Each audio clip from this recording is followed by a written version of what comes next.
ରାତି ଅଧରେ ବସିକି କାହିଁକି ପଖାଳ ଖାଇଲୁ ଜାଣିବା ପାଇଁ ଭିଡ଼ିଓଟି ସମ୍ପୂର୍ଣ୍ଣ ଦେଖନ୍ତୁ। Hello everyone, welcome back to my mini blog.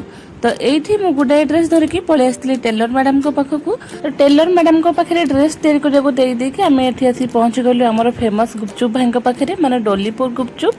ତ ଏଇଠି ଆପଣମାନେ କିଏ କେବେ ଗୁପଚୁପ୍ ଖାଇଛନ୍ତି କି ନାହିଁ କମେଣ୍ଟ ମାଧ୍ୟମରେ ନିହାତି ଭାବରେ ଜଣେଇବେ।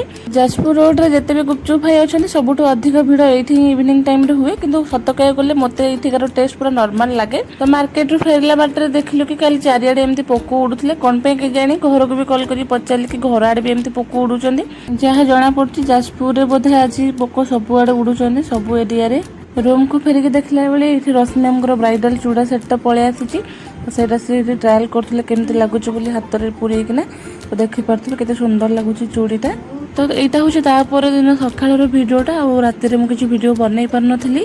ତ ଯେହେତୁ ମଙ୍ଗଳବାର ଥିଲା, ଏଠି ରଶ୍ମି ମ୍ୟାମ୍ ଆଉ ମୁଁ ମିଶିକି ବାହାରିଥିଲୁ ମନ୍ଦିର ଯିବା ପାଇଁ।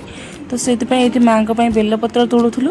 ଆଉ ମୋ ଗେଟଅପ୍ରୁ ଜାଣିପାରୁଥିବେ ଏପଟେ ସବୁ କେତେ ଜୋରରେ ଖରା ହେଉଛି। ତ ଏତେ ମାତ୍ରାରେ ଖରା ହେଉଛି ଯେ ଏଇଠି ମୋ ଗେଟଅପ୍ ଦେଖିପାରୁଥିବେ, ମାନେ ପୁରା ବିଜେଡ଼ି କଂଗ୍ରେସ ଭଳିଆ ମୁଁ ଗେଟଅପ୍ ନେଇଛି ଖରାରୁ ରକ୍ଷା ପାଇବା ପାଇଁ। ତ ତାପରେ ଏଇଠି ଆମେ ଆସି ପହଞ୍ଚି ଯାଇଛୁ ମାଆଙ୍କ ପାଖରେ। ତ ଏଇଠି ଆମର ପୂଜା ଷ୍ଟାର୍ଟ କରିଦେଇଛନ୍ତି ନନା। ତ ଦେଖିପାରୁଥିବେ ମାଆଙ୍କୁ, ମୁଁ ଆପଣଙ୍କୁ ଟିକେ ଜୁମ୍ କରିକି ଦେଖେଇ ଦେଉଛି। ଆଜିର ଦିନଟି ଥିଲା ମୋ ପାଇଁ ଗୋଟେ ବହୁତ ବଡ଼ ଦୁଃଖର ଦିନ, କାରଣ ଏଇ ରିଙ୍ଗଟି ମୋତେ ମୋ ବାପା ଦେଇଥିଲେ ଯେବେ ମୋର ଗ୍ରାଜୁଏସନ୍ କମ୍ପ୍ଲିଟ୍ ହେଇଥିଲା, ପାଖାପାଖି 4 ବର୍ଷ ହେଇଯିବ।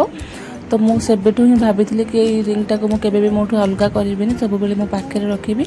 ଆଉ ଯେତେବେଳେ ବି ମୋ ହାତକୁ ଦେଖି ମୋର ମୋ ବାପାଙ୍କ କଥା ମନେ ପଡ଼ିଯାଏ, ଏଇଟା ବାପା ଦେଇଥିଲେ ବୋଲି। ଆଜି ଯେହେତୁ ଭାଙ୍ଗି ଯାଇଛି ମୋ ମନ ବହୁତ ହିଁ ଦୁଃଖ ଲାଗୁଛି। ଲାଷ୍ଟକୁ ଏଇଠି ରାତିରେ ବସି ଯାଇଥିଲୁ ଟିକେ ପଖାଳ ଖାଇବା ପାଇଁ, କାରଣ ଏତେ ମାତ୍ରାରେ ଗରମ ହେଉଛି ଯେ କିଛି ବି ଖାଇବାକୁ ଇଚ୍ଛା ହେଉନି। ତାପରେ ଦେହ ବି ପୁରା ଖରାପ ହେଇଗଲାଣି ଧୀରେ ଧୀରେ ଗରମ ପାଇଁକା।